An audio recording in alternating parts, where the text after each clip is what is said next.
नमस्कार। इन खबर में आपका स्वागत है। बिहार की राजनीति में तूफान है। विधानसभा सत्र के आखिरी दिन जो कुछ भी नीतीश कुमार और विपक्ष के नेता तेजस्वी में हुआ, उसे किसी भी नज़रिए से जायज़ नहीं ठहराया जा सकता। दरअसल हुआ क्या कि राज्यपाल का भाषण पे जो धन्यवाद दिया जा रहा था, सब अपनी अपनी बात रख रहे थे, उसी में तेजस्वी यादव पर्सनल हो गए और 2-3 अटैक नीतीश कुमार पे कर दिया। इसको लेकर के नीतीश रूप ने काफ़ी रौद्र रूप अख्तियार कर लिया। यदि तेजस्वी ने गलती की थी तो उसको चाहते तो वो इग्नोर कर सकते थे, क्योंकि तेजस्वी अभी यंग है। लेकिन नीतीश कुमार का वो रूप दिखा जो पहले शायद ही कभी दिखा। अब इसके बाद प्रतिक्रियाओं का दौर है। राबड़ी देवी बोली, उन्होंने कहा कि नीतीश पगला गए हैं। मनोज झा आए सामने, उन्होंने कहा कि विधानसभा का इतिहास याद रखेगा। लेकिन अब चिराग पासवान भी आए हैं सामने, और चिराग पासवान तब सामने आए हैं जब राज्यसभा की जो इकलौती सीट थी उनके पिताजी के पास, वो उनके हाथ से निकल करके बीजेपी के खाते में पहुंच गई। ये सबको पता है कि नीतीश कुमार और चिराग पासवान में चुनाव के दौरान क्यों ठनी। दरअसल जो चिराग पासवान चाहते थे वो नीतीश उसके लिए तैयार नहीं थे, और कहा यह जाता है कि बीजेपी के सह पे वो अकेले चुनाव लड़ करके सबसे ज़्यादा यदि किसी को नुकसान पहुंचाए तो जेडीयू को।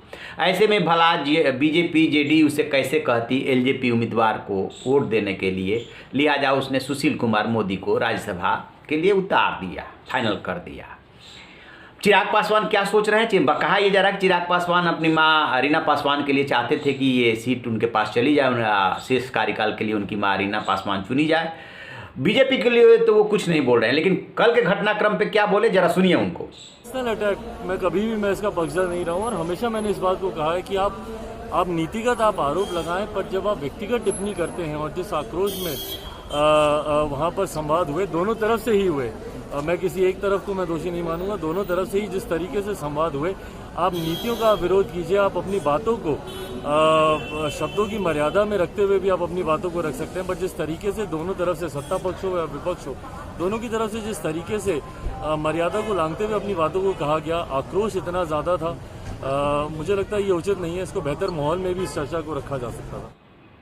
तो जैसा कि आपने सुना, उन्होंने बीच का रास्ता अख्तियार किया। उनका कहना है कि तेजस्वी यादव ने भी पर्सनल अटैक किया और नीतीश कुमार ने भी किया। दोनों को ये अवॉइड करना चाहिए था, और मुद्दों पे बात होनी चाहिए, बात में दम है।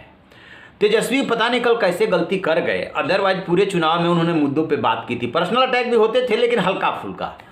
और कल जो बात वो कर रहे थे, राज्यपाल का भाषण पे मुद्दे नहीं उठाए गए या सरकार ने अपना विजन नहीं रखा, वो सब बातें ठीक थी।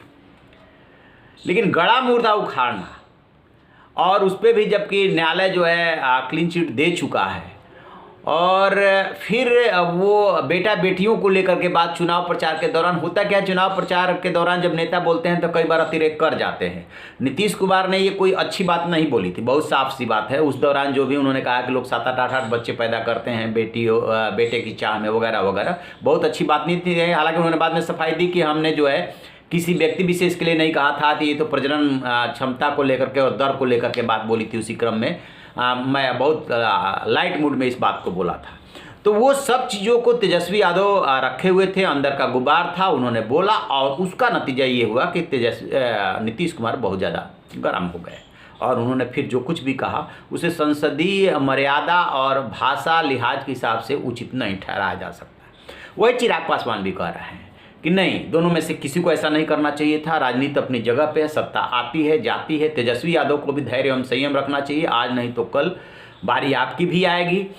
तो ये है चिराग पासवान का मानना। तो अभी राज्यसभा सीट पे वो खुल कर नहीं बोल रहे हैं, लेकिन जो इशारा कर रहे हैं, जो संकेत कर रहे हैं, उन्हें एक बात समझ में आ रही है। चिराग पासवान की एक बात के लिए तारीफ करनी चाहिए कि कभी भी वो बहुत ज़्यादा एग्रेसिव नहीं हुए। जब भी बोले आदरणीय लगा कर कहीं बोला अपने बड़ों के लिए, चाहे प्रधानमंत्री के लिए बोले या नीतीश कुमार के लिए बोले या जो भी बड़े नेताओं के लिए बोले वो।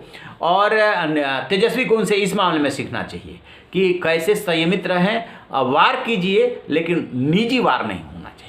तो ये रही चिराग पासवान की राय। अब देखते हैं कि ये राज्यसभा की राजनीति कहाँ ले जाती है। क्योंकि एक बात और बता दें, स्पीकर के चुनाव में जो एलजेपी का इकलौता विधायक था, वो कहा ये जा रहा है कि किस साइड वोट दिया अभी तो ये पता नहीं, क्योंकि 125 इनके पास वोट थे और 126 वोट मिले थे।